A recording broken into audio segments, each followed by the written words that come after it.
সবাই কেমন আছো? ভালো আছো? জি স্যার, আপনি কেমন আছেন? আছি, ভালো আছি আমি। তো মাহমুদ একটু দেখো তো, সবাই যেন তাড়াতাড়ি জয়েন করে। মেসেঞ্জার গ্রুপে বলে দাও একটু।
আমরা 8:05 শুরু করে দেবো। আমার এখানে 3 বাজে, 5 শুরু করে দেবো আমরা।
ওকে, গুড মর্নিং এভরিবডি, আশা করি সবাই ভালো আছো। মলিকুলার প্ল্যান বিডিং এর যে আমাদের দুজন course teacher professor Anwar Hossain তার পার্টটা অলরেডি শেষ করেছে। এখন হচ্ছে আমি শুরু করব মলিকুলার পার্ট, যেটা মলিকুলার মার্কারের যে পার্ট, সেটা আমি তোমাদের পড়াবো। হচ্ছে মলিকুলার মার্কার, দেন হচ্ছে ম্যাপিং, ক্রোমোজোমাল ম্যাপিং এবং মার্কার। আমরা এখানে যেটা হয়, যদিও এই তিনটা কভার করার কথা, সময় এবং তোমাদের আহ, তোমাদের কারণ মানে স্টুডেন্টরা এত দ্রুত সব ক্যাচ করতে পারে না, সময় অনেক সময় আমরা কারঠিল করি অনেক কিছু। কারণ এই মলিকুলার মার্কার যে পার্টটা আছে, সেই পার্টটা মূলত আন্ডারগ্রেডে পড়ানো উচিত। আর দুর্ভাগ্যজনকভাবে আমাদের সিলেবাসে এটা আগে যেটা করা হয়েছিল, সেই সিলেবাসে মলিকুলার পার্টটা ছিল না, মলিকুলার মার্কার পার্টটা আন্ডারগ্রেডে, তাই আমাদেরকে মাস্টার্সে তোমাদেরকে এটা পড়াতে হচ্ছে। আবার আমাদের যে নতুন সিলেবাস, নতুন কারিকুলার যেটা অলরেডি অ্যাপ্রুভড, এবং যারা এখন লেভেল 1-2 তে আছে, তারা কিন্তু এই নতুন সিলেবাসে তারা পড়বে, এবং সেখানে মলিকুলার মার্কার বা বেসিক যে এই টেকনোলজির যে বেসিক গুলো যেটা, সেগুলো কিন্তু চলে আসবে আন্ডারগ্রেডে। সুতরাং সামনের দিনগুলোতে হয়তো স্টুডেন্টদের দেখা যাবে মাস্টার্সে তারা অনেক অনেক বেশি শিখতে পারছে আর কি। তোমাদের জন্য এটাই, যেটা আন্ডারগ্রেডে শেখা উচিত সেটা এখন তোমরা মাস্টার্সে শিখতেছো। সুতরাং এখানে খুব বেশি যাওয়া সম্ভব হবে না আমাদের। তোমাদের বেসিক কনসেপ্ট গুলো যেন দিতে পারি, যেন পরবর্তীতে তোমরা যদি হায়ার স্টাডিজে চাও, যদি পারো কাজ করো, তাহলে এটা কাজে লাগবে। এবং তবে পোস্ট গ্রাজুয়েট লেভেলে অবশ্যই একটা জিনিস হয়, সেটা হচ্ছে তোমাকে নিজে থেকে শিখে নিতে হবে আর কি। পোস্ট গ্রাজুয়েট লেভেলে মাস্টার্সে বা পরবর্তীতে যদি হায়ার স্টাডি যাও, তোমার যে জিনিসগুলো শিখতে হবে এগুলো কিন্তু ক্লাসে কেউ শেখাবে না। কারণ তোমার শেখার যে বেসিক কনসেপ্ট গুলো, এগুলো তোমার আন্ডারগ্রেডে দিয়ে দেওয়া হয়েছে আর কি। এখন তুমি চাইলেই, কারণ ডিএনএ কিরকম, ডিএনএ স্ট্রাকচার, ডিএনএ রেপ্লিকেশন, এই জিনিসগুলো তোমাদের অলরেডি আন্ডারগ্রেডে পড়ানো হয়ে গেছে। তো সুতরাং সেগুলোর উপর বেসিস করে যে পরবর্তী যে অ্যাডভান্স টেকনোলজি গুলোর কথা আসবে, সেগুলো কিন্তু শেখাটা সহজ, যদি বেসিক গুলো তোমার যদি স্ট্রং থাকে আর কি। আচ্ছা, আমরা মূল ইয়াতে যাওয়ার আগে তোমাদেরকে অভিনন্দন জানাই, তোমরা যারা এনএসটি ফেলোশিপ পেয়েছো এবং তোমরা অলরেডি চেকও পেয়ে গেছো আর কি। দ্যাটস গুড, কনগ্রাচুলেশন তোমাদের সবাইকে। বাট এই থ্রুতে একটা কথা বলে নেই, যেটা আমরা মনে করি ডিপার্টমেন্টের হেড হিসেবে তোমাদেরকে বলা আমার খুব দায়িত্ব আর কি। এনএসটি ফেলোশিপ, এটা ফেলোশিপ একটা সম্মান আর কি তোমার।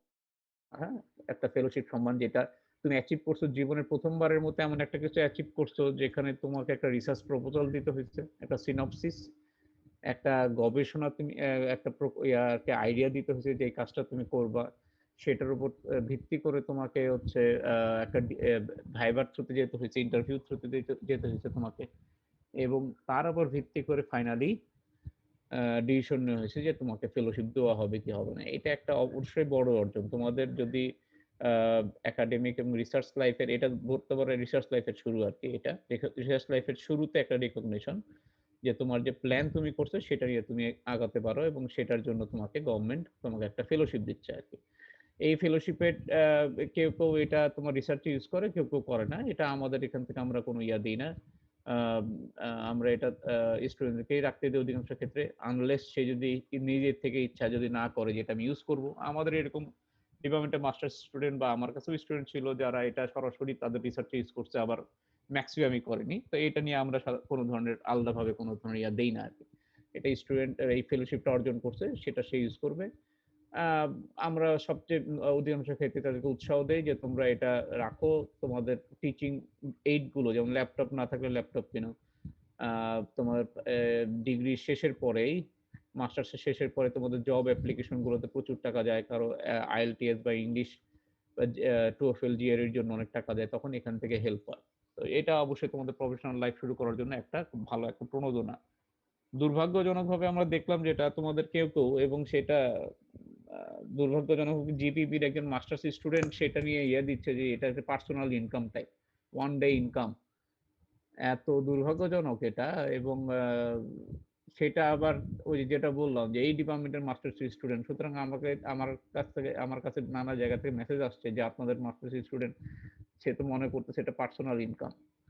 একটা ফেলোশিপের যে সম্মান, সেই সম্মানের জায়গাটাই এই স্টুডেন্ট বোঝেনি আর কি।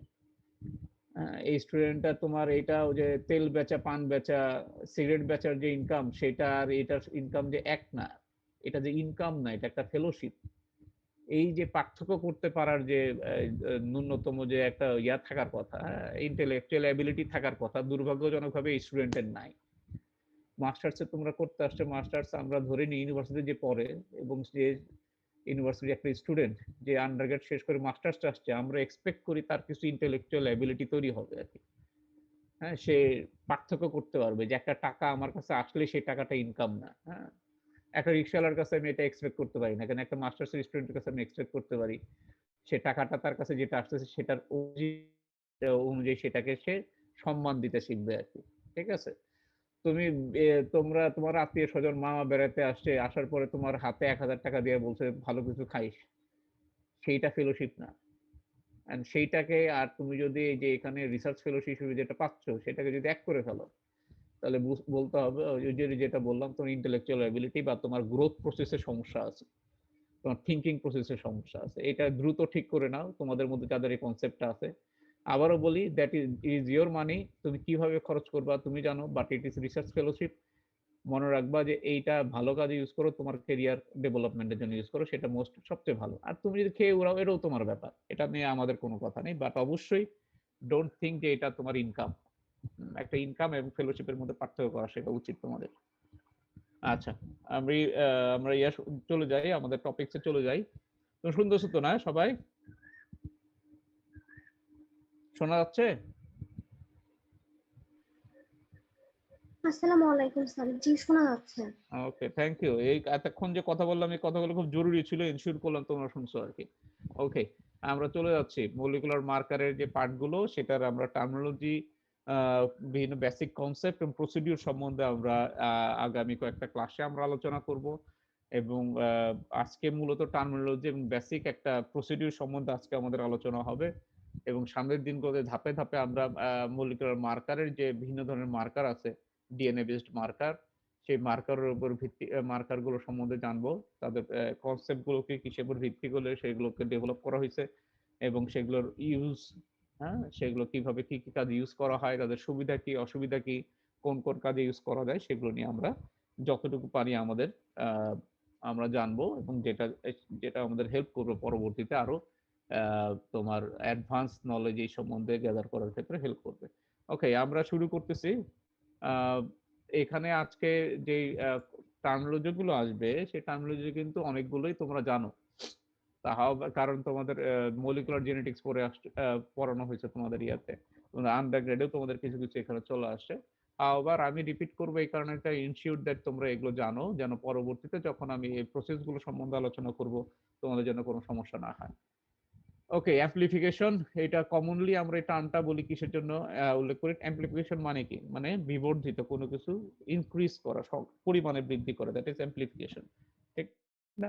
যেমন আমাদের সাউন্ড অ্যামপ্লিফায়ার থাকে। আমরা সাউন্ড সিস্টেমে ইউজ করি অ্যামপ্লিফায়ার। অ্যামপ্লিফায়ার কারে কি? সাউন্ড যতটুকু থাকে সেটাকে আরো বাড়িয়ে দেয় আরকি, হ্যাঁ?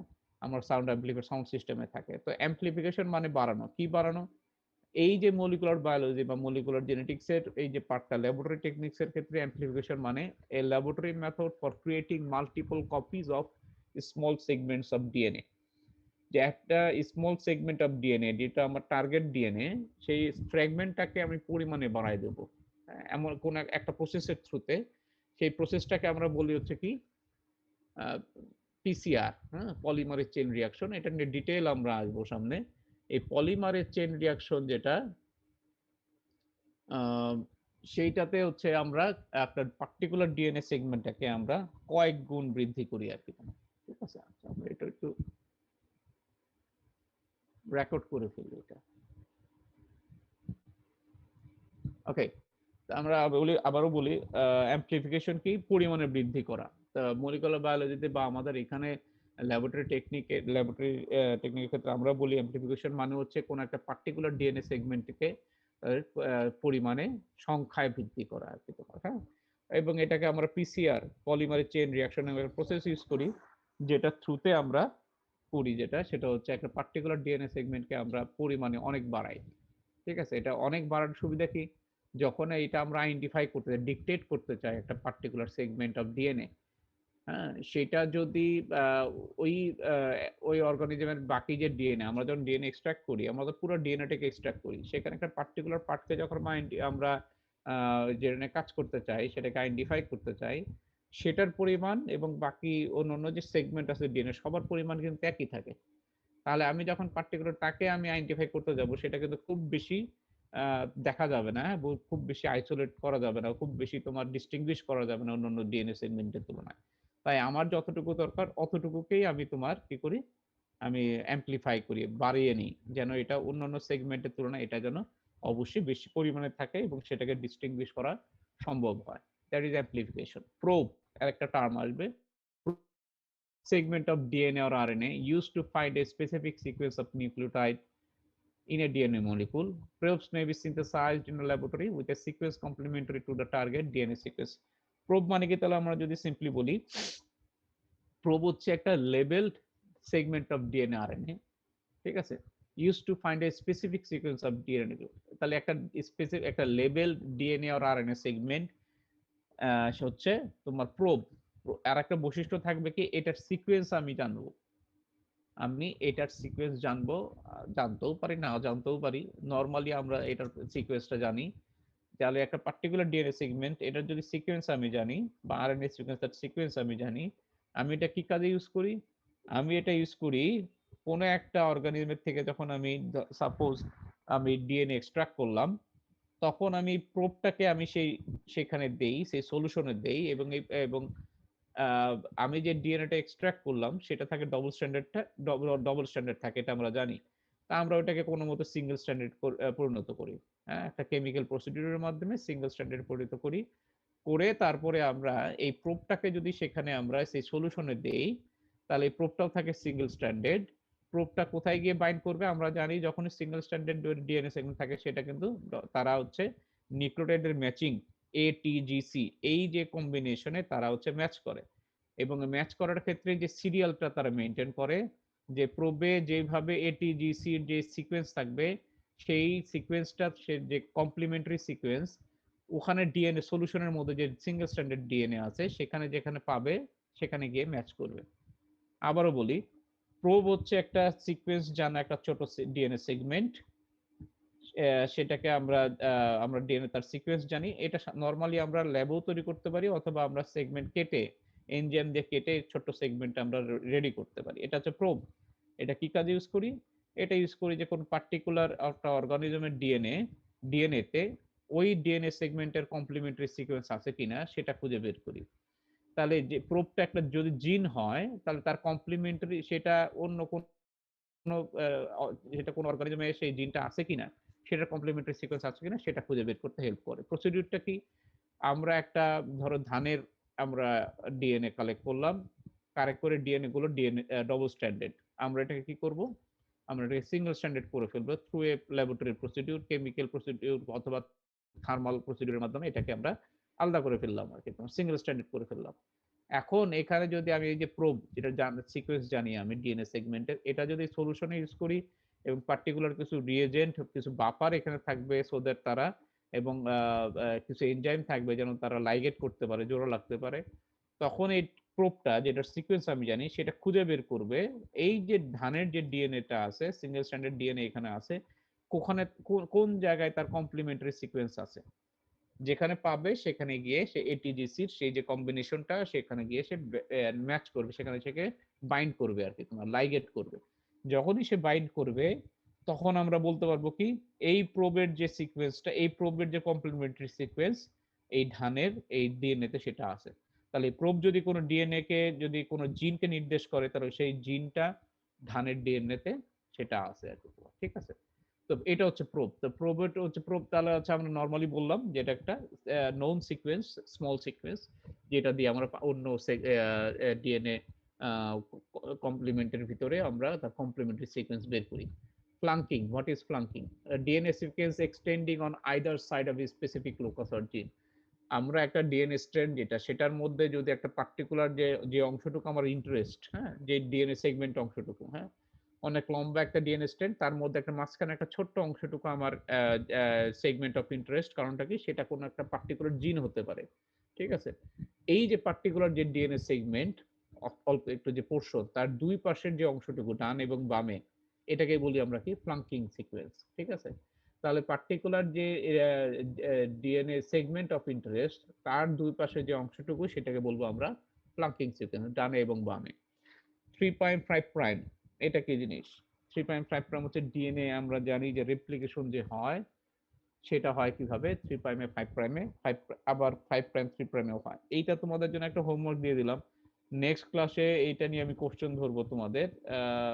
আচ্ছা, কোশ্চেনের দরকার নেই, তোমরা এটাকে একটা করো, ছোট্ট এক পাতার একটা অ্যাসাইনমেন্টের মতো করে নেক্সট ক্লাসে দিও, তোমরা পিডিএফ করে আমাকে দিয়ে দিবা ইমেলে। সেটা হচ্ছে তোমার ডিএনএ যে সিস হয়, ডিএনএ সিনথেসিসে বলা হচ্ছে 3.5 প্রাইম, আর একটা আছে 5 প্রাইম 3 প্রাইম। কখন 3.5 প্রাইমে হয়, কখন 5 প্রাইম 3 প্রাইমে হয়, ঠিক আছে? এইটা হচ্ছে তোমাদের অ্যাসাইনমেন্ট। এটা এক পাতার একটা ছোট্ট অ্যাসাইনমেন্ট। নেক্সট ক্লাসের আগেই, নেক্সট যে আমরা ক্লাস তার আগে আমাকে তোমরা জাস্ট একটা লিখে পিডিএফ করে আমাকে পাঠিয়ে দিও আর কি। খেয়াল রেখো যেন কারোটা কারোর সাথে কপি না হয়। প্রসিডিউর সবার ক্ষেত্রে একই। তোমার সবাই, তোমাদের যে 30 জন স্টুডেন্ট থাকে সবার জন্যই তোমার ডিএনএ সেগমেন্ট সিনথেসিসের প্রসেস সবার জন্যই এক, কারোর জন্য আলাদা আলাদা হবে না, বাট তোমাদের লেখার মধ্যে অবশ্যই পার্থক্য থাকা উচিত আর কি। ওকে, এটা তাহলে তোমরা আমরা দেই যে এটা নেক্সট ইয়াতে তোমরা এটা অ্যাসাইনমেন্ট দিবা। যদি তোমার ম্যাক্সিমাম এগুলো জানোই, এগুলো পড়েই আসছো। ওকে, ডিন্যাচুরেশন কি? To change the nature or natural qualities. ডিন্যাচুরেশন মানে আসলে আমরা যেটা বুঝাই আমাদের এখানে এই মলিকুলার বায়োলজি বা মলিকুলার প্ল্যান বিডিং এ আমাদের মলিকুলার টেকনিক যেখানে আছে, ডিন্যাচুরেশন মানে হচ্ছে তোমার নরমাল কন্ডিশন যেটা থাকে সেটাকে চেঞ্জ করা। এর মানে হচ্ছে ডিএনএ সেগমেন্ট গুলো, ডিএনএ যে ইয়েগুলো, ডিএনএ স্ট্র্যান্ড গুলো যে ডবল স্ট্র্যান্ডেড থাকে, আমরা এটাকে সিঙ্গেল স্ট্র্যান্ডেড করে ফেলি। আমরা এখানে এটিজিসির যে বন্ড গুলো, হাইড্রোজেন বন্ড, এটির মধ্যে দুইটা, জিসির মধ্যে তিনটা, এই যে হাইড্রোজেন বন্ড গুলোকে আমরা কি করি, আমরা ভেঙে ফেলি, ঠিক আছে, থ্রু এ ল্যাবরেটরি প্রসিডিউর। সেটা থার্মাল প্রসিডিউর হতে পারে, সেটা এনজাইমেটিক প্রসিডিউর হতে পারে।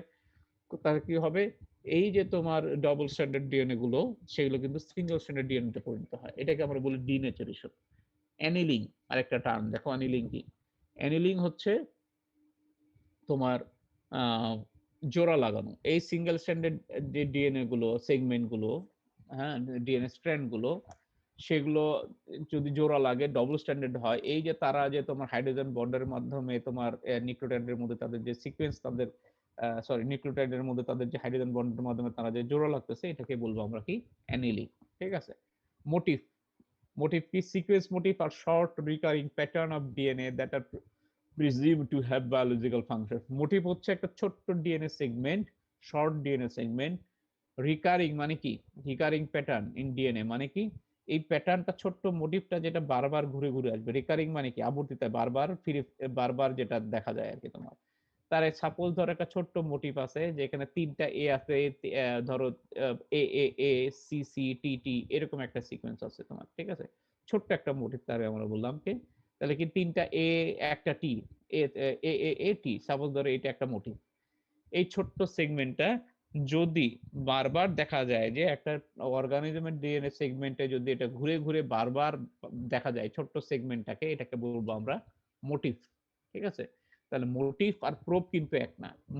প্রোব হচ্ছে একটা ডিএনএ সেগমেন্ট অফ ইন্টারেস্ট, যেটা তোমার হচ্ছে তার সিকোয়েন্স আমি জানি, ঠিক আছে, একটা DNA of segment of interest, এবং সেটা কোন অর্গানিজমে সেটা কমপ্লিমেন্ট সিকোয়েন্স আছে কিনা সেটা খুঁজে বের করি আমরা, সেটা হচ্ছে প্রোব।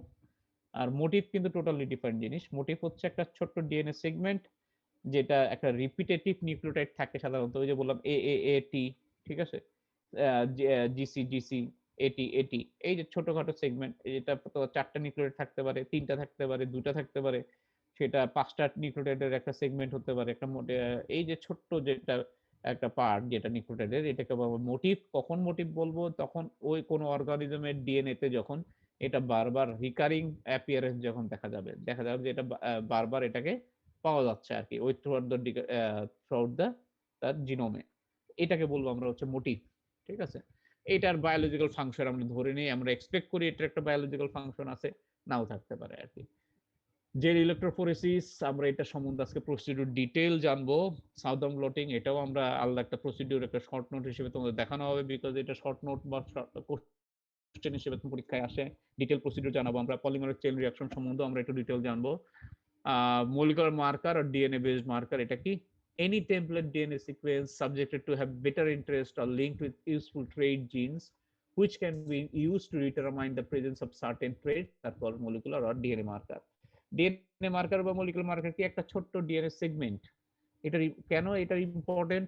বিকজ এইটা হয়তো বা কোনো একটা নিজেই একটা কোনো ডিএনএ কোন একটা ট্রেটকে নির্দেশ করতেছে। একটা ট্রেট মানে এটা একটা জিন হতে পারে, অথবা এটা কোন একটা জিনের সাথে লিঙ্কড হতে পারে, অ্যাসোসিয়েটেড হতে পারে। যে একটা ছোট্ট জিন, কোন একটা পার্টিকুলার ইম্পর্টেন্ট জিন একটা প্ল্যান্টের বা এনিমেলের, সেটার আশেপাশে ফ্ল্যাঙ্কিং সিকোয়েন্স, হ্যাঁ, তার আশেপাশে তার অ্যাসোসিয়েটেড কোন একটা সেগমেন্ট, ঠিক আছে? সেটাও একটা মার্কার হতে পারে। কোন জিনকে বা জিনের সাথে অ্যাসোসিয়েটেড সিকোয়েন্সকে আমরা আইডেন্টিফাই করি, তাই এটাকে বলি মার্কার। ঠিক আছে? মানে ডিএনএ বেসড মার্কার কি? তাহলে একটা ছোট্ট ডিএনএ সেগমেন্ট, যে সেগমেন্টটা দিয়ে আমরা কোন একটা পার্টিকুলার জিনকে আইডেন্টিফাই করি, সেই জিনের উপস্থিতিকে আমরা নিশ্চিত করি, মার্ক করি, তাই এটাকে বলি আমরা মার্কার। যেমন মরফোলজিক্যাল মার্কার কি? যে তোমার হচ্ছে যত বেশি কালার হবে, কমলা কালার, লাল কালার হবে, তত বেশি বিটা ক্যারোটিন সেখানে আছে, ঠিক না? তো ওটা হচ্ছে কালারটা হচ্ছে মার্কার, একটা মরফোলজিক্যাল মার্কার। এইখানে মলিকুলার মার্কার হচ্ছে সেই ডিএনএ সেগমেন্টটা যেটা কোনো একটা ট্রেটকে নির্দেশ করে বা কোন একটা ট্রেটের সাথে অ্যাসোসিয়েশন লিঙ্ককে নির্দেশ করে। অর্থাৎ এটার মাধ্যমে আমরা কোন একটা ট্রেটকে আমরা আইডেন্টিফাই করতে পারি বা মার্ক করতে পারি। That is molecular marker. Base pair এটা তোমরা জানোই। বেস পেয়ার হচ্ছে the building blocks of DNA, double helix and contribute. এবং এইটা বেস পেয়ার কি? The size of an individual gene or organism entire genome is often measured as base pair. Base pair কি? ATGC, ঠিক না? এটির মধ্যে তোমার ইয়ে হচ্ছে, এটা বেস পেয়ার। জিসি এটা একটা বেস পেয়ার, ঠিক না? তাহলে এ এবং টি দুইটা বেস, তারা মিলে একটা পেয়ার তৈরি করছে, তাদের দুইটা তৈরি হচ্ছে, সংযোগ হচ্ছে দুইটা হাইড্রোজেন বন্ড দিয়ে। জিসি তারা মিলে একটা বেস পেয়ার এবং তারা তিনটা হাইড্রোজেন বন্ড দিয়ে তারা লিঙ্কড হচ্ছে, হ্যাঁ, তারা জয়েন্ট হচ্ছে। তো এগুলোকে বলি আমরা বেস পেয়ার। তাই বলা হয় the number of total base pair is equal to the number of nucleotide in one strand. যতগুলো বেস পেয়ার থাকবে একটা স্ট্র্যান্ডে, যেহেতু ডবল স্ট্র্যান্ডেড ডিএনএ, একটা স্ট্র্যান্ডে ততগুলো নিউক্লিওটাইড থাকবে। স্বাভাবিকভাবেই পেয়ারের একটা তো একটা স্ট্র্যান্ডে আছে, আরেকটা আছে আরেকটা স্ট্র্যান্ডে। তাহলে হচ্ছে যতগুলো বেস পেয়ার একটা সিঙ্গেল স্ট্র্যান্ডে, অতগুলো তোমার থাকবে হচ্ছে নিউক্লিওটাইড থাকবে আর কি তোমার, ঠিক আছে? বেস পেয়ার দিয়ে আমরা সাইজ বুঝি, বেস পেয়ার দিয়ে আমরা একটা জিনোমের সাইজ বুঝি, যে যত বেশি বেস পেয়ার তার জিনোমের সাইজ তত বড়, যত বেশি বেস পেয়ার তত বেশি সেখানে নিউক্লিওটাইড আছে, ঠিক না? তাহলে যত বেশি নিউক্লিওটাইড থাকবে তাহলে জিনোমের সাইজ হবে তত বেশি।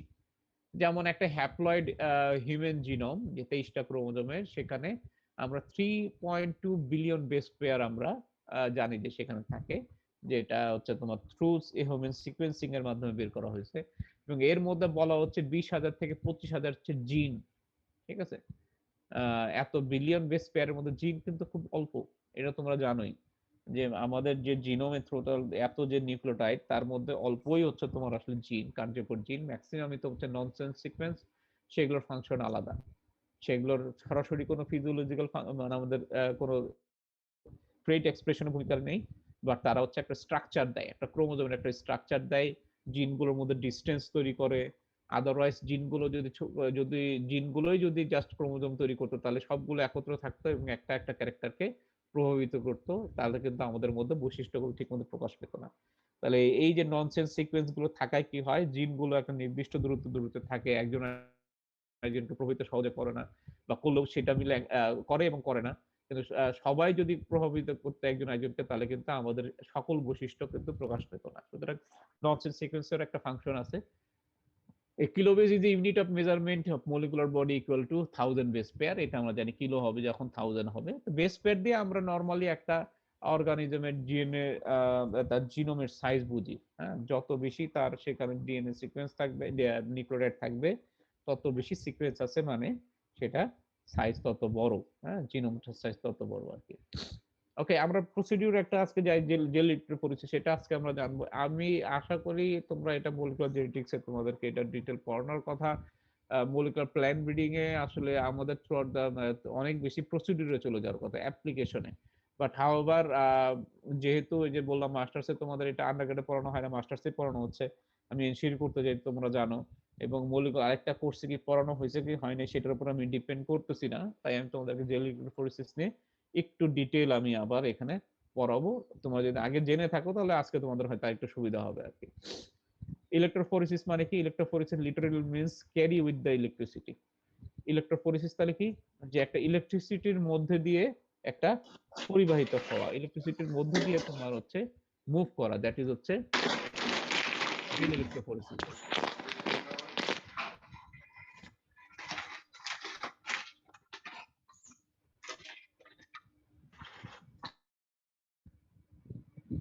ওকে, তাহলে যে ইলেকট্রোফোরেসিস মানে কি? তাহলে হচ্ছে একটা ইলেকট্রিক যে একটা ইলেকট্রিসিটির থ্রুতে যে মুভ করা, দ্যাট ইজ কল্ড ইলেকট্রোফোরেসিস আর কি।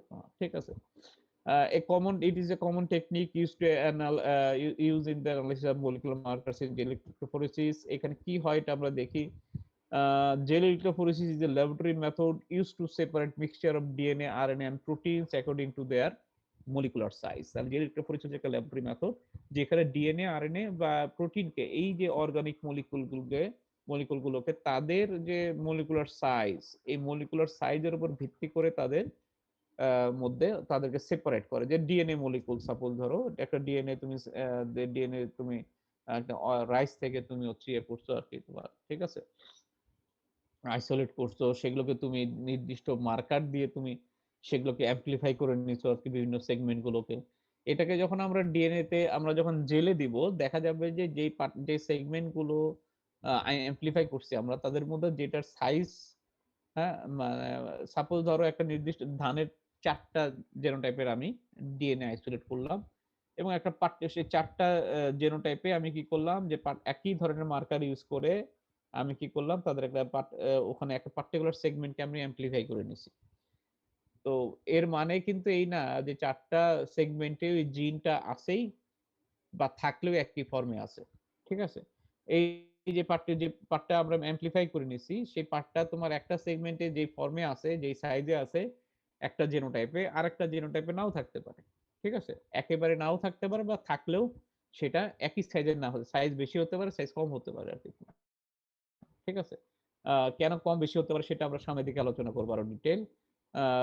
তো জেল ইলেকট্রোফোরেসিস এর মাধ্যমে কি হয়, এই যে আলাদা আলাদা জেনোটাইপে একটা পার্টিকুলার ডিএনএ সেগমেন্ট, যেটা এক্সপেক্ট আমরা করি যে একই সাইজের হওয়ার কথা, এক হচ্ছে না।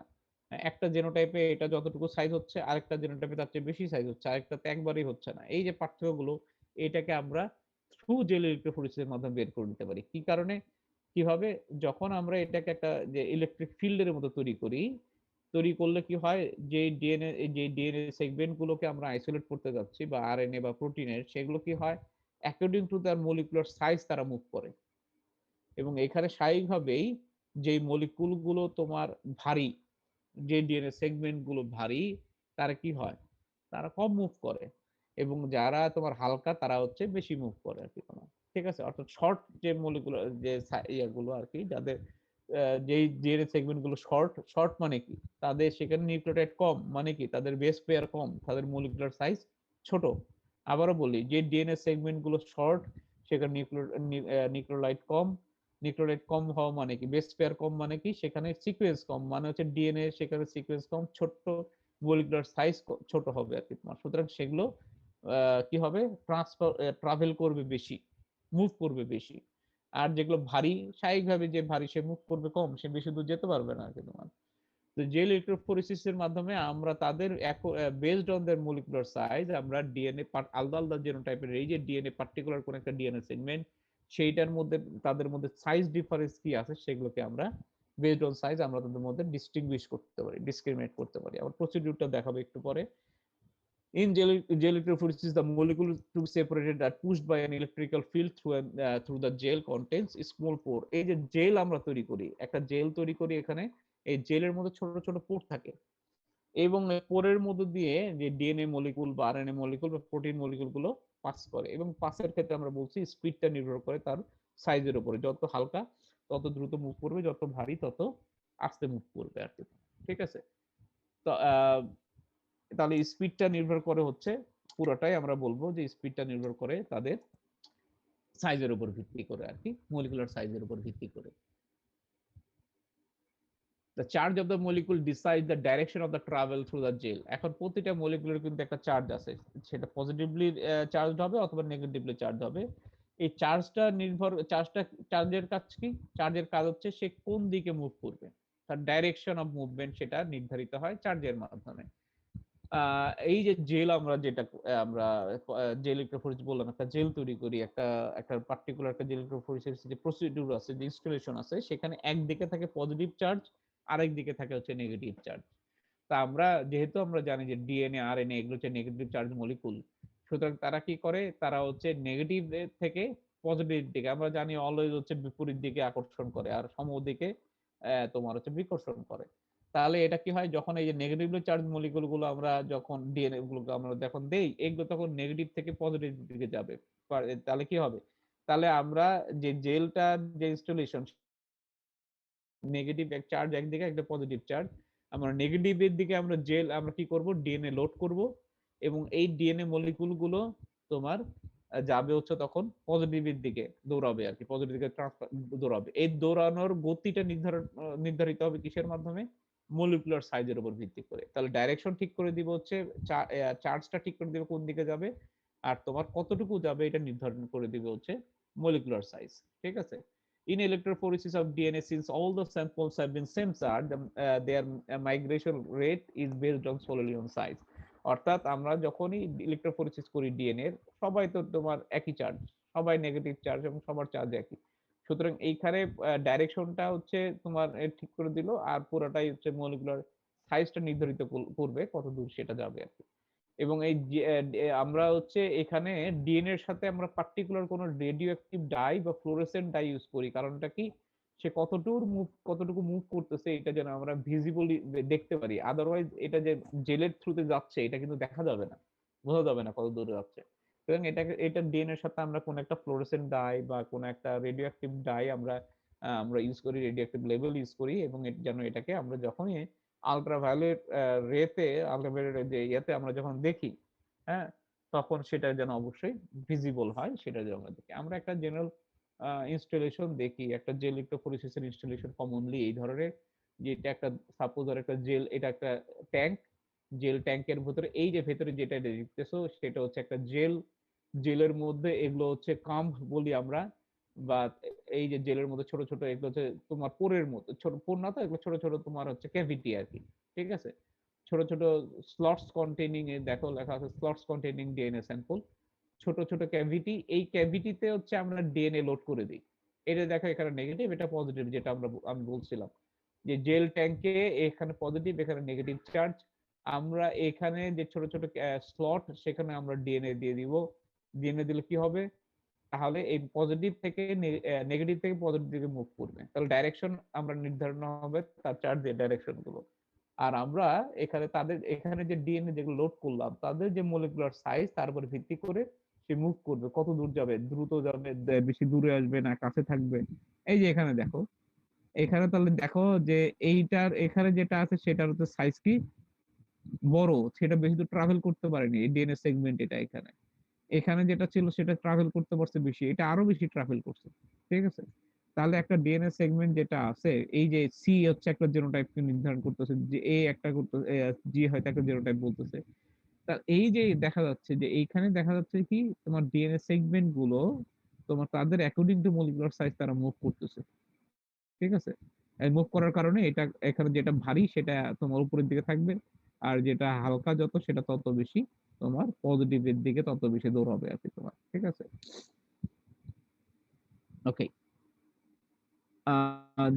Gel is almost exclusively used as electrophoresis medium because of this ability to suppress small temperature gradient which can cause fluctuations in current.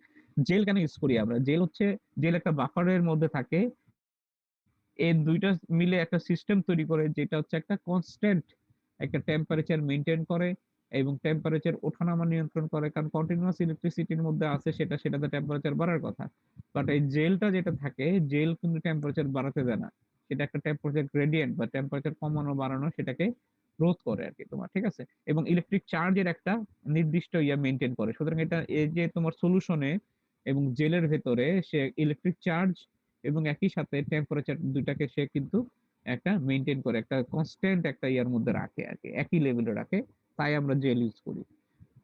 It is very easy to work with the handle and its concentration can be varied to optimize separation. এটা যে electrophoresis আসলে খুব সহজ একটা procedure, তোমরা নিজেরা যারা কাজ করবা বুঝবা। যে ইলেকট্রোফোরেসিস সিস্টেম ব্রডলি দুই ধরনের, ভার্টিক্যাল এবং হরাইজন্টাল, দুই ধরনের সিস্টেম। ভার্টিক্যাল যে সিস্টেমটা সেটাকে আমরা বলি হচ্ছে পলিঅ্যাক্রিলামাইড জেল ইলেকট্রোফোরেসিস, সংক্ষেপে বলা হয় পেজ, PAGE। PEG তে কি হয়, পলিঅ্যাক্রিলামাইড হচ্ছে PA তে, আর হচ্ছে GE তে হচ্ছে জেল ইলেকট্রোফোরেসিস। তাহলে হচ্ছে পলিঅ্যাক্রিলামাইড জেল ইলেকট্রোফোরেসিস, এটা হচ্ছে তোমার কি, তোমার ভার্টিক্যাল। হ্যাঁ, ভার্টিক্যাল জেল ইলেকট্রোফোরেসিস। তাহলে দুই ধরনের জেল ইলেকট্রোফোরেসিস সিস্টেম দেখা যায়, ভার্টিক্যাল সিস্টেম এবং হরাইজন্টাল সিস্টেম। ভার্টিক্যাল মানে বুঝতে পারতেছো যে এখানে জেল ইলেকট্রোফোরেসিসটা ভার্টিক্যাল পজিশনে থাকে, বা আমরা বাংলায় যদি বলি থাকে আর কি তোমার, ঠিক আছে। এবং এইটা নরমালি এই ভার্টিক্যাল গুলো পলিঅ্যাক্রিলামাইড জেল পেজ, যেটা এটা হচ্ছে ভার্টিক্যাল জেল। আবারও বলি, পেজ পলিঅ্যাক্রিলামাইড জেল ইলেকট্রোফোরেসিস, এটা হচ্ছে ভার্টিক্যাল জেল। এই ভার্টিক্যাল জেল হওয়ার একটা সুবিধা আছে। সুবিধা কি, এখানে ডিএনএ গুলো সেপারেশন হয় অনেক বেশি, তোমার স্পেসিফিক ভাবে অনেক মানে ডিটেইল ভাবে তোমার হচ্ছে তারা তোমার কি হয়, ডিসক্রিমিনেট হয়। এর মানে হচ্ছে ডিএনএ সেগমেন্ট গুলোর মধ্যে ডিসটেন্স বেশি থাকে। ফলাফল তোমার এখানে তোমার সহজে যে ডিএনএ সেগমেন্ট গুলো তাদের মধ্যে, সাপোজ ধরো একটা সাইজ 350 বিপি আর একটা দাম 300 বিপি, হ্যাঁ, আরেকটা সাইজ। এখন দেখা গেলো 50 বিপির জন্য তাদের যে সাইজ ডিফারেন্স, এটা হরাইজন্টাল জেলে খুব বেশি বোঝা যাবে না, একই কাছাকাছি মনে হবে। কিন্তু ভার্টিক্যাল জেল এটা বোঝা যাবে, কারণ ভার্টিক্যাল জেলে যেহেতু এটা খাড়া থাকে জেলটা, যেহেতু মাধ্যাকর্ষণ শক্তি এখানে কাজ করে, সুতরাং এবং এটা লম্বা থাকে, ফলাফল কি এগুলো 50-এর জন্য ডিস্টেন্সটা অনেক বেশি দেখা যায়। তাহলে এখানে ডিস্টিংগুইশ করা যায়, হচ্ছে ডিসক্রিমিনেট করা যায় অনেক বেশি তোমার ভার্টিক্যাল জেলে। বাট সমস্যা কি, আমরা পলিঅ্যাক্রিলামাইড জেল বেশি ইউজ করি না। পলিঅ্যাক্রিলামাইডের এইটা যেটা আমরা ইউজ করি এখানে, এটা হচ্ছে একটা কাইন্ড অফ নিউরোটক্সিন, ঠিক আছে। পলিঅ্যাক্রিলামাইড জেলে যেই কেমিক্যাল গুলো আমরা ইউজ করি সেগুলো নিউরোটক্সিন, এবং তোমার এগুলো অবশ্যই স্বাস্থ্যের জন্য অনেক বেশি ক্ষতিকর।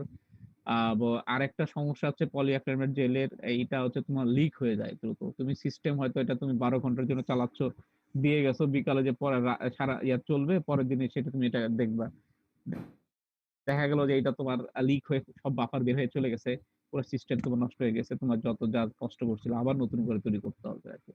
তো আমরা পেজটাকে আমরা সবসময় ইউজ করতে সাজেস্ট করি না, আমরা হরাইজন্টাল জেলটাকে বেশি আমরা ইউজ করতে বলি, কারণ এটা easy to prepare, easy to maintain, leak হয় না। আর যখন আমরা আরো বেশি চাই, ডিএনএ সেগমেন্ট গুলোর মধ্যে আরো বেশি পার্থক্য চাই, ডিসক্রিমিনেশন আরো বেশি হোক যখন চাই, দূরত্ব গুলো বোঝা যায়, এটা যখন চাই, তখন আমরা পেজ ইউজ করি। এইটা হচ্ছে ভার্টিক্যাল জেল বা পলিঅ্যাক্রিলামাইড জেলের একটা উদাহরণ। এখানে দেখো যে এইটা হচ্ছে নেগেটিভ, এটা পজিটিভ। এখানে বাফার থাকবে, এখানে একটা ছোট ট্যাঙ্ক, এখানে বাফার থাকবে, এবং এই যে এটা একটা বাফারের মধ্যেই থাকবে এটা, ঠিক আছে। এই যে বাফার সলিউশনের মধ্যে এটা থাকবে, এটা জেল।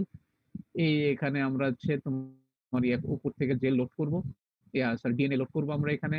ডিএনএ লোড করলে অ্যাকর্ডিং টু দেয়ার সাইজ তারা কিন্তু এখানে মুভ করবে, ঠিক আছে। লার্জ টু স্মল, যত ছোট তত নিচের দিকে আসবে, এবং এখানে একটা থেকে আরেকটার মধ্যে পার্থক্য অনেক বেশি বোঝা যাবে আর কি, তাই ডিসক্রিমিনেট করা যাবে সহজে, ঠিক আছে। বাট এটা সমস্যা কি, এই যে এটা যে সিস্টেমটা দেখতেছো, এইখানে দুইটা কাঁচ আছে, ঠিক আছে। এই যে এগুলো হচ্ছে কাঁচ, এইটা কাঁচ, এটা কাঁচ, এই কাঁচগুলো কিন্তু তোমার কি হয়, এটা একটা এটা পুরোটা সিস্টেম এখানে দেখানো হয়নি। এটা একটা সিস্টেম, একটা তোমার খুব টাইট করে কিছু ক্লাম্পের মাধ্যমে এই টাইট করে এগুলোর ভিতরে লাগানো থাকে। তার মধ্যে কি থাকে, প্রথমে কি করা হয়, দুইটা কাঁচকে তোমার খুব মাঝখানে অল্প পার্থক্য রাখে, ফাঁক রেখে দুইটা কাঁচকে ক্লাম্প দিয়ে জোরে আটকে দেওয়া হয় আর কি, ঠিক আছে। এর মাঝখানে তারপরে ওই যে পাতলা অল্প যে ডিফারেন্স আছে দুইটা কাঁচের মাঝখানে, তার মধ্যে হচ্ছে জেলটাকে দিয়ে দেওয়া হয়। যেহেতু জেল অনেক পাতলা থাকে, এগুলো ডিএনএ সেগমেন্ট গুলো অনেক বেশি মুভ করতে পারে আর কি। তাহলে ওই পাতলা যে দুই কাঁচের মধ্যে ফাঁকের মধ্যে দিয়ে তোমার জেল দিয়ে দেওয়া হয়, এবং তারপর সময় দেওয়া হয় যেন এটা সলিড হয়ে যায়। সলিড হওয়ার পরে তারপরে কি হয়, এখানে এই সলিউশনটা দেওয়া হয় আর কি, তোমার বাফারটা দেওয়া হয়, দিয়ে তারপর জেল লোড করে এটাকে সিস্টেমে পজিটিভ নেগেটিভ যেটা দেওয়া আছে, পরে এটাকে তোমার হচ্ছে প্লাগ ইন করে দেওয়া হয়। তারপরে এটা 24 আওয়ার, এটা 12 আওয়ার্স, 18 আওয়ার্স, 24 নানান রকম সময় লাগতে পারে বেসড অন যে কিসের উপর কাজ করতেছে, কত কনসেনট্রেশন এর জেল তার উপর ভিত্তি করে। তারপরে এটা আমরা সকালে বা আমরা 12 ঘন্টা বা 18 ঘন্টা পর খুলে নেই। সমস্যা হচ্ছে যে এখান থেকে হয়তোবা কোন জায়গায় লিক হয়ে যায়। এই যে এটা ধোয়াই হয়েছে, এখান থেকে কিছু লিক হয়ে গেছে, মানে এখান থেকে উপরে বাফার দেওয়া হবে, কোন এক্সট্রাটা এখানে চলে আসবে। দেখা যায় অনেক সময় যে এই কোণা দিয়ে এদিক থেকে লিক তৈরি হয়। কারণ ২ টা কাঁচ তো তোমার হচ্ছে ক্লাম দিয়ে আটকে দেওয়া হয়েছে। ফাঁক দিয়ে কোন লিক তৈরি হয়, পুরাটা বাফার বের হয়ে চলে যায় আরকি। তখন কি হয়, এই সিস্টেমটা আর কাজ করে না। এটা হচ্ছে পেজ। আ আরেকটা আমরা ইউজ করি, সেটা হচ্ছে হরাইজন্টাল সিস্টেম, সেটাকে বলি এগারোস জেল ইলেক্ট্রোফোরেসিস। 'এগারোস' কি, এটা কাইন্ড অফ সিউইড থেকে এটা আমরা এক্সট্রাক্ট করি আরকি, এবং এটার সুবিধা কি, 'এগারোস' টা হচ্ছে তোমার কাইন্ড অফ জেলি সাবস্টেন্স এটা। এটা 'এগারোস' ইয়েতেও ইউজ করা হয়, পলিঅ্যাক্রিলামাইডেও এটা ইয়েতেও ইউজ করা হয় 'এগারোস' জেল। এটা কি একটা জেলি সাবস্টেন্স। এটাকে তোমার একটা পাউডারের মধ্যে, এটাকে তুমি যখন একটু পানি দিয়ে তুমি যখন হাই টেম্পারেচারে দিবা, যেমন ওভেনে, মাইক্রোওয়েভ ওভেনে আমরা দেই, তখন কি হয়, সেটা তোমার জেলি সাবস্টেন্স তৈরি করে, হ্যাঁ? এটা তারপরে এটাকে আমরা আ যদি আমরা আবার নরমাল টেম্পারেচারে রেখে দেই, এটা তখন সলিড হয়ে যায় আরকি তোমার। ঠিক আছে? তো জেলি একটা সাবস্টেন্স সলিড হয়ে যায়। তো আমরা এগারকে আমরা এভাবে আমরা নির্দিষ্ট পরিমাণ আমরা আ পানি বা বাফার দিয়ে এটাকে হচ্ছে আমরা কি করি, আমরা হচ্ছে ওভেনে দেই, এটা গলে গেলে তারপরে এটাকে আমরা নির্দিষ্ট স্ট্রাকচার এর মধ্যে দেই। দিলে জেলের শেপে এটা তৈরি হয়, এবং এই কোণায় আমরা যখন এটা সলিড হওয়ার আগেই আমরা যেটা করি সেটা হচ্ছে জেলের এক কোণায় ডিএনএ দেওয়ার জন্য ক্যাভিটি রেখে দেই। ঠিক আছে? এটাকে কম্প বলি, চিরুনি। সেটা দিয়ে আমরা হচ্ছে ক্যাভিটি রেখে দিই, যেন আমরা পরবর্তী সলিড হয়ে যাওয়ার পরে যেন আমরা পরবর্তীতে সেখানে ডিএনএ লোড করতে পারি। এখানে একটা জিনিস দেখো, higher the agarose concentration, denser the matrix and vice versa. আমরা ডিএনএ কত, এগারোস কতটুকু ইউজ করব, হুম? কম বেশি, হ্যাঁ? যদি বেশি এগারোস ইউজ করি তাহলে কি হবে? জেলের কনসেনট্রেশনটা বেশি হবে। ঠিক আছে?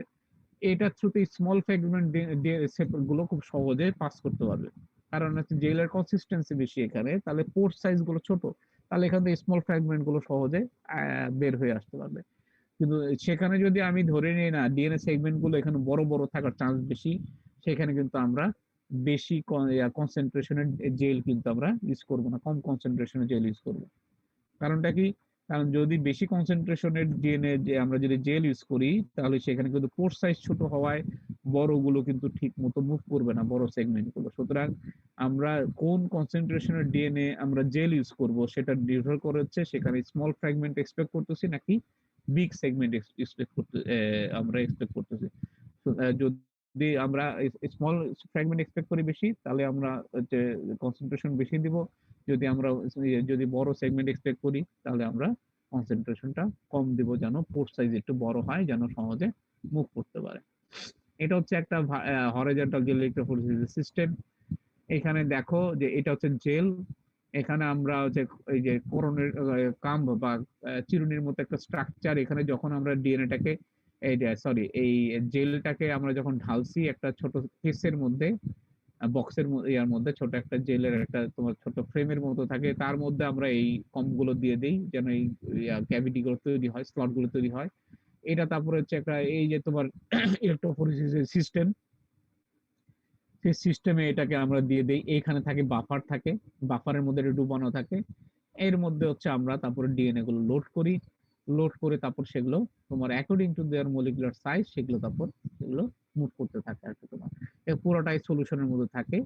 সলিউশন যদি না থাকে তাহলে কিন্তু এটা কাজ করবে না। বাফার সলিউশনের মধ্যে কিন্তু অবশ্যই সেটা কাজ করতে হবে আরকি। তাই এখানে দেখো পজিটিভ নেগেটিভ গুলোর করা, অ্যাটাচ করা থাকে। আমরা তখন মেশিন এটা সুইচ আমরা দিয়ে দেই, ঠিক করি কত অ্যাম্পিয়ারে, কত ঘন্টায় কত ভোল্টেজ হবে, সকল অ্যাম্পিয়ার, ভোল্ট, টাইম সকল কিছু সেট করা যায়। আমরা একটা সুনির্দিষ্ট প্রোটোকল থাকে প্রতিটা ল্যাবে, আমরা সেই প্রোটোকল ফলো করে আমরা এই প্রসিডিউরটা সম্পন্ন করি আরকি। এবং সাধারণত জেল ইলেক্ট্রোফোরেসিস যেটা হরাইজন্টাল জেল যেটা, এটা কিন্তু খুব কম সময় লাগে। এইটাও ১ ঘন্টা ২ ঘন্টা বা আরো কম সময় এটা হয়ে যায়। বাট ভার্টিক্যাল জেল যেটা, সেটা কিন্তু তোমার সময় লাগে বেশি আরকি। ঠিক আছে? ওকে, আমরা আ ওকে, আমরা জেল ইলেক্ট্রোফোরেসিস পর্যন্ত শেষ করলাম আজকে। তোমরা এই পর্যন্ত জেল ইলেক্ট্রোফোরেসিস নিয়ে বা আগের যেগুলো আছে সেগুলো নিয়ে তোমাদের যদি কোন কোয়েশ্চেন থাকে, কোয়েশ্চেন গুলো করতে পারো আরকি। তোমাদের যদি না বুঝে থাকো এটা বলো। আমরা এটা ক্লিয়ার করে দেব।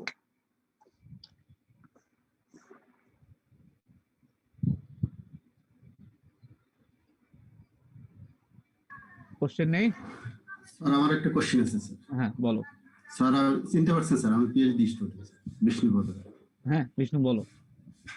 স্যার এই যে আপনি যেটা বললেন স্যার, যে পেজ পলিএক্টামেট জেল ইলেক্ট্রোফোরেসিস আর হলো 11 জেল ইলেক্ট্রোফোরেসিস, তো আমাদের ল্যাবগুলোতে কিন্তু আপনি একটু আগে বলছিলাম যে পেজটা ডিসকারেজ করা হয়, কিন্তু আমাদের ল্যাবগুলোতে দেখা যায় যে একই পিসিআর প্রোডাক্টের ক্ষেত্রে, আমি এসএসআর এর কথা বলতেছি স্যার, এসএসআর এর পেজে যে সুন্দর ব্যান্ড আসে, কিন্তু এসএসআর প্রাইমারির ক্ষেত্রে 11 যে ওই রকম ব্যান্ড আসতেছে।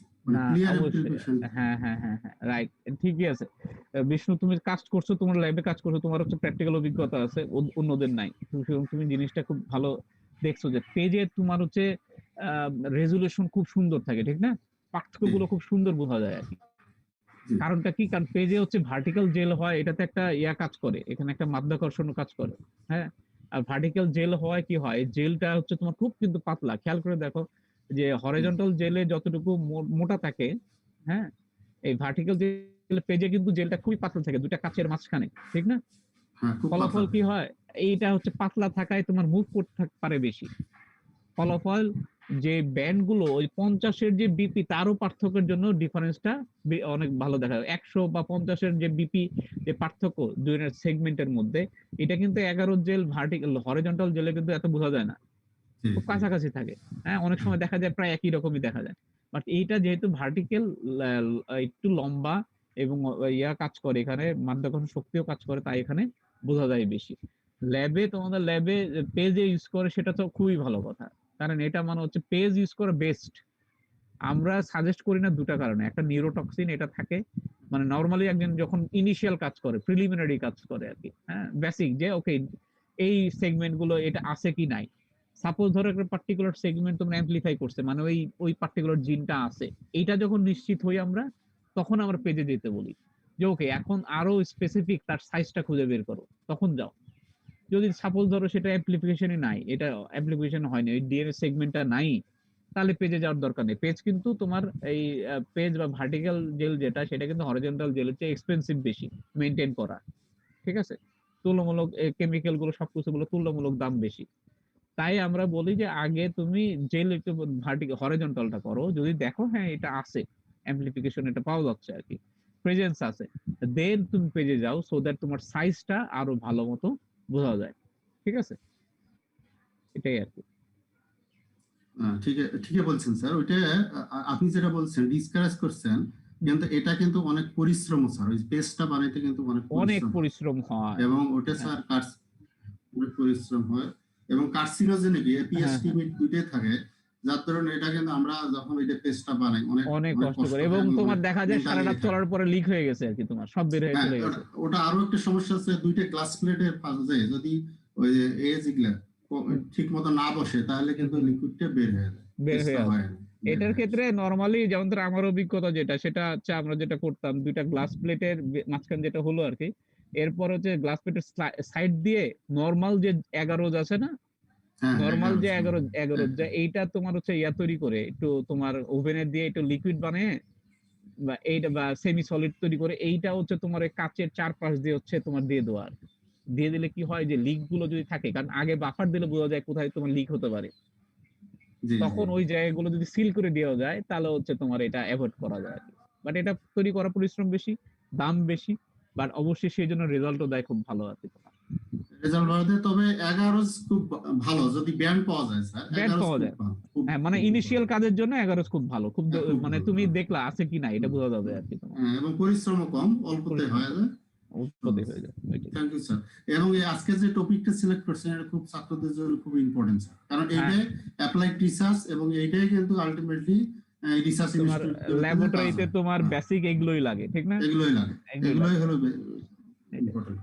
আচ্ছা, তোমরা স্টুডেন্ট বাকিরা বলো। বিষ্ণু আমাদের পিএইচডি স্টুডেন্ট একজন, সুতরাং ওর কাজের অভিজ্ঞতা আছে, ওর অভিজ্ঞতা থেকে বললো আর কি। তোমাদের আর কোনো কোশ্চেন থাকলে বলো।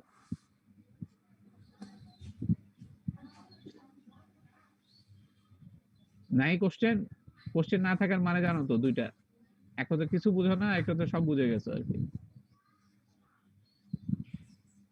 সবাই বুঝতে পারছো? কোশ্চেন ধরবো? স্যার আসসালামু আলাইকুম স্যার। হ্যাঁ, কে বলছো? স্যার হাসিনুল, হ্যাঁ বলো। জি স্যার। স্যার যে প্রব এবং মার্কারের মধ্যে স্যার স্যার দুইটা জিনিসটা স্যার সেম সেম লাগতেছে, একটু হ্যাঁ হ্যাঁ, পার্থক্য যদি বলতেন। প্রোব মার্কার হতে পারে, কিন্তু মানে প্রোবটাও মার্কার হতে পারে। হয় কি, প্রোবটার কনসেপ্ট আসছে হচ্ছে যখন আমরা পিসিআর বেসড মার্কার ইউজ করতাম না। এটা সামনের ক্লাসে তোমাদের ক্লিয়ার করে দেবো, একটু আরো বেশি ক্লিয়ার হবে। পিসিআর যে সিস্টেমটা এখন আসছে, পলিমারেজ চেইন রিঅ্যাকশন, এইটার আগে এক সময় ইলেকট্রোফোরেসিসের সাউদার্ন ব্লট অ্যানালাইসিস, এগুলো অ্যানালিসিসের মাধ্যমে আমরা ইয়া করতাম। এটাও নেক্সট ক্লাসে তোমাদের ডিটেইল জানাবো। এই মানে পিসিআর আসার আগে অন্যভাবে আমরা এমপ্লিফাই ইয়া করতাম, মানে মার্কার সিস্টেম গুলো ছিল অন্য ধরনের। পিসিআর আসার পরে মার্কার সিস্টেম হয়ে গেছে অন্য ধরনের। তো প্রোব ছিল আগে মার্কার হিসেবে ইউজ করা হতো আর কি এক সময়, অর্থাৎ পিসিআর বেস সিস্টেমের বাইরে যে মার্কার সিস্টেম, সেখানে প্রোবটাই হচ্ছে মার্কার। ওটা দিয়ে আমি নির্ধারণ করি যে পার্টিকুলার সেগমেন্ট আছে কি নাই, ঠিক আছে। বাট যখন এই ইয়া চলে আসছে, পিসিআর বেস সিস্টেম চলে আসছে, তখন আমরা প্রোব শব্দটা এখন আর আগের মতো অত বেশি ইউজ করি না, মানে মার্কার শব্দটা ইউজ করি আর কি, বা প্রাইমার শব্দটা ইউজ করি, ঠিক আছে। বাট দুইটার কাজ একই।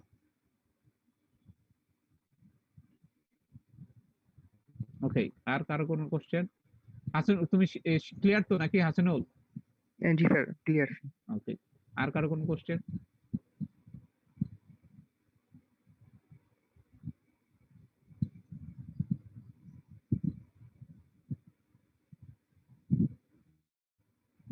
কোশ্চেন নাই? তো ভালো। মেধার কোশ্চেন নাই? মেধা, বুঝতে পারছো পুরোটা? মেধা আসো তো, নাকি অন করে চলে গেছো? জি স্যার, বুঝছি স্যার। আচ্ছা, বুঝতে পারছো। ওকে, ঠিক আছে। তোমার এটা রেকর্ডিং তো থাকলে আমি রেকর্ডিং তোমাদেরকে দিয়ে দিব, ঠিক আছে। নেক্সট ক্লাসে আমরা পিসিআর এবং southern analysis, southern blot analysis, southern hybridization, যেটা এই দুইটা হচ্ছে আমরা দেখবো। এরপরে হচ্ছে আবার পরের ক্লাস থেকে মার্কারে চলে যেতে পারবো আর কি আমরা। ওকে, সবাই ভালো থাকো, সুস্থ থাকো, হ্যাঁ, ধন্যবাদ সবাইকে।